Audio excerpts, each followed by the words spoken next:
Halo guys, masih soal gas melon. Gas. Iya, kita yang di Bapak. Bukan masalah antri gasnya. Anak kami lapar, butuh makan, butuh kehidupan, Pak. Oke, Bapak ya. Logika berjalan dong, Pak. Iya, udah ya. Ya, akal sehat kami berjalan, Pak. Udah ya, Pak ya. Udah, kita paham, Bapak. Tenang, Pak. Ya. Kita paham, Bapak ya. Kita mengurus banyak orang dan Bapak juga ya, Pak ya. Kita sama-sama orang timur, Pak. Iya. Paham, Pak ya? Iya, oke. Ya, kalau kita lihat dari video tadi ya, kemarahan seorang warga kepada Bahlil, saya rasa sangat bisa kita maklumi mengingat apa yang terjadi. Bagaimana masyarakat begitu sulit mendapatkan gas LPG yang adalah kebutuhan dasar mereka sehari-hari, sehingga memicu banyak kemarahan, bukan hanya karena mereka kehilangan banyak waktu, tenaga, uang, ya, biaya, bahkan sampai ada yang harus kehilangan nyawa.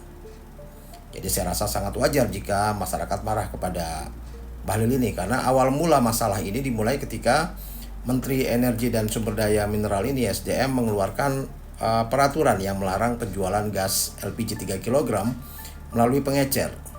Nah, kebijakan ini katanya dilatar belakangi oleh niat untuk memastikan subsidi gas bersubsidi ini tepat sasaran, sehingga hanya masyarakat yang berhak saja yang mengaksesnya. Ya, tapi kita lihat sendirilah akibatnya, justru malah kebijakan inilah yang membuat orang-orang yang katanya berhak mendapatkannya ini justru malah mendapatkan kesulitan yang jauh lebih besar.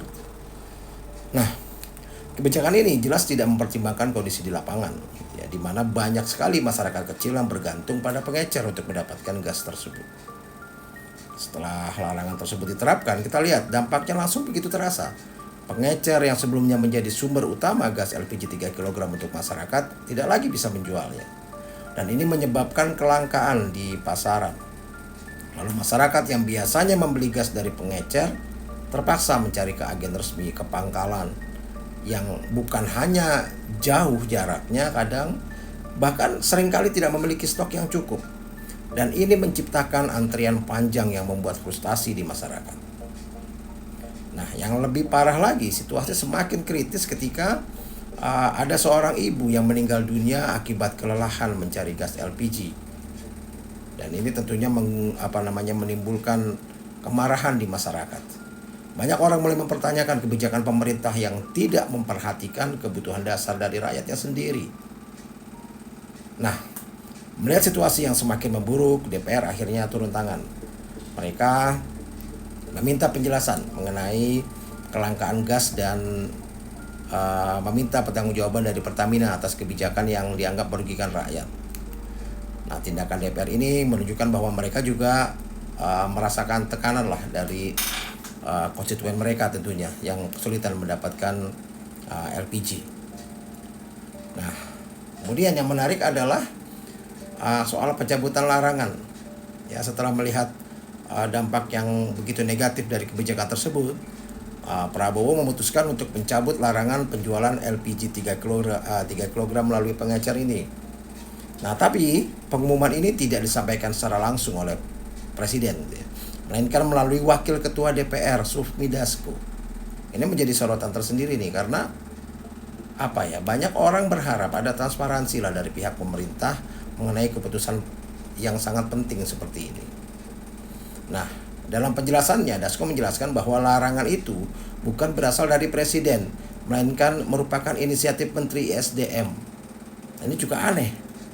Gimana bisa nih seorang menteri membuat kebijakan tanpa persetujuan presiden? Bahkan kan kita sering dengar tuh, bahkan Gibran sendiri bilang sebagai wakil presiden, nggak ada visi misi menteri, nggak ada visi misi wakil presiden gitu, yang ada visi misi presiden. Nah, lalu gimana ceritanya Bahlil bisa membuat inisiatif seperti ini? Atau jangan-jangan ada orang lain yang menyuruhnya melakukan inisiatif begini? Nah, terus saja hal ini kan banyak menimbulkan kecurigaan, pertanyaan ya, tentang koordinasi antara kementerian dan kepresidenan dalam pengambilan keputusan. Jadi setelah dia dilakukan pencabutan ini, justru malah semakin banyak kritik muncul dari berbagai kalangan. Banyak orang yang merasa bahwa harusnya sejak awal ini sudah bisa dicegah kejadian seperti ini. Jadi sejak awal harusnya sudah bisa diprediksi bahwa kebijakan itu akan sangat merugikan rakyat dan seharusnya bisa dihindari jika pemerintah lebih mendengarkan suara rakyat sebelum mengambil keputusan. Ya, banyak yang menganggap juga bahwa ya perubahan kebijakan yang seringkali terjadi ini yang selalu berubah-ubah, selalu saja memakan tumbal, dan setelah ada tumbal baru dia dilakukan perubahan terhadap kebijakannya. Entahlah ya. Tapi kok ya saya kok melihat ini sebagai sebuah sandiwara gitu ya. Jadi banyak orang yang menduga juga, berspekulasi bahwa situasi ini mungkin adalah merupakan bagian dari sandiwara politik ya, di mana pemerintah menciptakan masalah terlebih dahulu agar bisa tampil sebagai pahlawan saat dalam tanda kutip menyelesaikannya. Ya, saya rasa justru dengan kejadian seperti ini semakin menciptakan ketidakpercayaan terhadap pemerintah dan menambah kesan bahwa kebijakan publik seringkali tidak berpihak pada kepentingan rakyat. Ya, seharusnya kasus larangan penjualan LPG 3 kg ini bisa menjadi cerminan bagaimana sebuah kebijakan dapat berdampak besar pada kehidupan sehari-hari bagi masyarakat kecil. Ini akan berdampak negatif jika tidak dirancang dengan baik, karena ketidakpahaman terhadap kondisi lapangan dan kurangnya komunikasi antara pemerintah pusat dan daerah ini dapat menyebabkan masalah-masalah seperti ini. Jadi buat yang kemarin ini berkomentar ya, siapapun presidennya gak ngaruh lah sama hidup kita.